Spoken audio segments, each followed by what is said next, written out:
welcome back to the homestead. Sure appreciate you watching us. You know, I really would like to get that shelf up, so I'm going to move some stuff and see if I can get that back shelf up. It's nagging me. I need to get it done. I need to stop making excuses. So here we go.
I might be able to get it.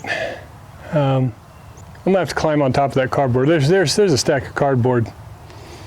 I don't know, chest high, and it's all folded up and heavy. So moving it is just gonna put it in the way. So I'm gonna just work around it. I think I can climb on top of it. We'll see.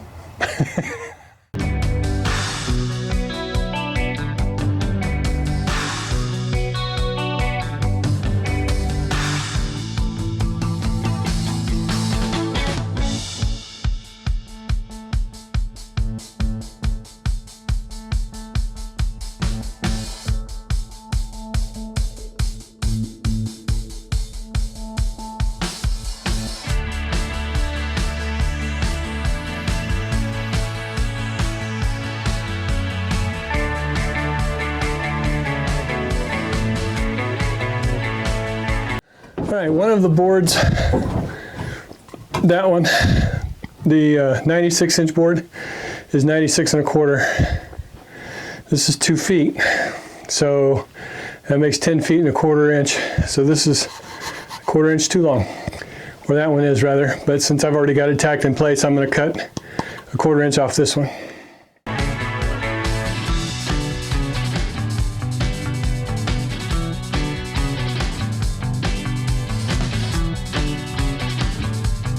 I realize you're not going to be able to see me back in this corner because of all this stuff, but I'm just going to put this in place, 4 nails, and then we'll work on the front part.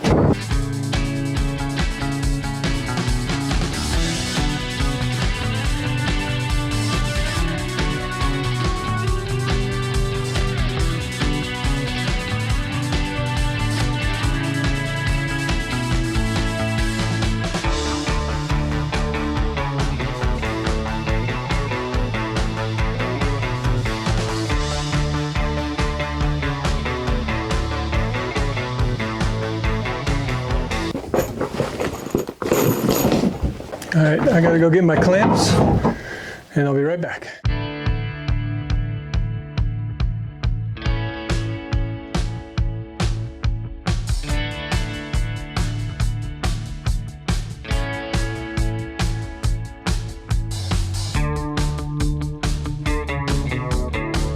I better check those directions.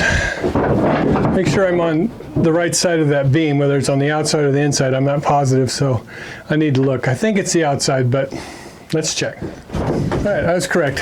It's the outside.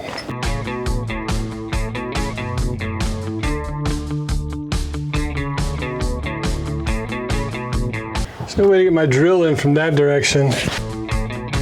I need to move this to the other side so I can pre-drill it from one side, and then I'll move it back and then run the bolt through.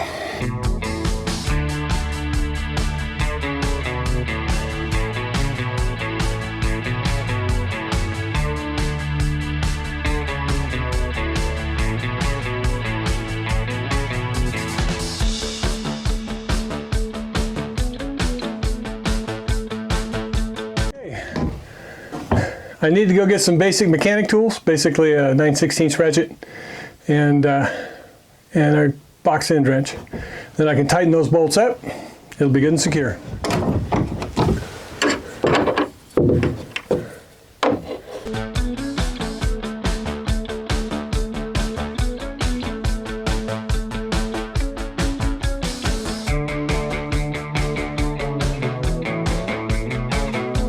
Okay, back in the hole I go.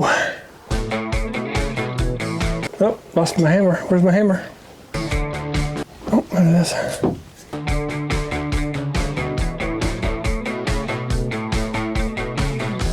All right, that's that part of it. Now to put the shelf plate up. Look out, Snow. Look out, Stowe. That didn't work. Well, son of a gun. That plate's got to go on the other side. I looked at the directions and everything. Isn't that something? Take it off and put it on the other side. Interesting.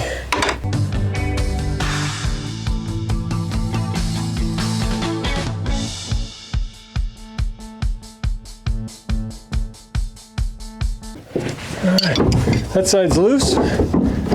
Now I'll take the bolt out of this side, move it around to the other side, and bolt it back up.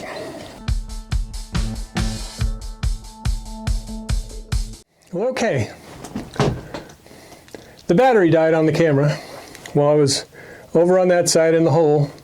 I had to run the bolt back in, tighten it up, and then get down and I tightened this side up. After that, I put the top plate on, both top plates, to cover the shelf, and I hammered them in. Sorry you didn't get to see that. Don't know if it's that exciting, but it was the culmination of more work than I anticipated. Anyway, like I said many moons ago, when doing these kit buildings, they're cut in mass production. And the designs are all done by some guy on AutoCAD, on a computer, and he is placing all the measurements as precise. The problem with precise measurements is you don't get precise measured lumber from the lumber mill. When you pick up an 8-foot 2x4, for instance, it is probably going to be 96 inches and a quarter. So a quarter inch is over 8 feet. That's pretty much industry standard. Same with the 4x4s I buy a 10-foot 4x4, it's 10 1/4 inches, or 10 foot 1/4 inches. It's just the way it is. The lumber mills, I guess, they all err on the side of caution. The problem with that is if you don't cut everything to the precise measurement, it's not going to match the plans exactly. And over a distance, that stuff adds up. Now, if all of them were exactly the same at 8 foot and a quarter, it probably wouldn't be a big deal. But the measurements from side to side are exact. So that's why I had to trim that one board to make it fit. It is what it is. Plus, we tend to customize our cabins a little bit. We don't do them exactly as planned necessarily. Like the garage one we did, I raised the header up and made the doors bigger so that I could walk in and out of it without smacking my head. Not really something you can do with these. Well, you might be able to with this particular model, but we haven't done it. But they run on an assumption that you're going to build it pretty much as planned. Although they give you options in the plans to switch things around. Move the door from one side to another. Move the windows from one side to another. And traditionally on this model, they put the 3 big windows, slider windows, with the dormer windows on the dormer side. So when you do that kind of customization, you're going to find, undoubtedly, you're going to find things that don't exactly fit. So yes, in a perfect world, you don't need a saw. In the real world, you better have a saw with you, whether it's a hand saw or whether it's a powered saw for doing trimming. I have a hard time getting everything exactly square and exactly plumb. I try, I measure and I measure and I measure. But as you bump things around and move things around and that kind of stuff, it doesn't always end up that way. Plus, the siding itself, as they mill it for you, may not be exactly square in itself. So if you square up to one corner of the siding and it's a little bit off, guess what? Everything's a little bit off. It's not a huge deal. These aren't houses necessarily. Clearly they're not with 24-inch on center studs, but they are good and sturdy once you're all done. Thing is, you just need to have patience, not get too frustrated. If you start to get frustrated, just walk away. Anyway, we sure appreciate you.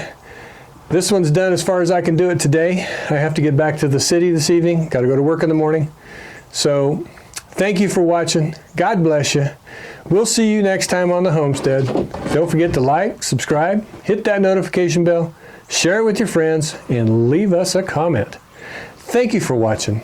Bye now.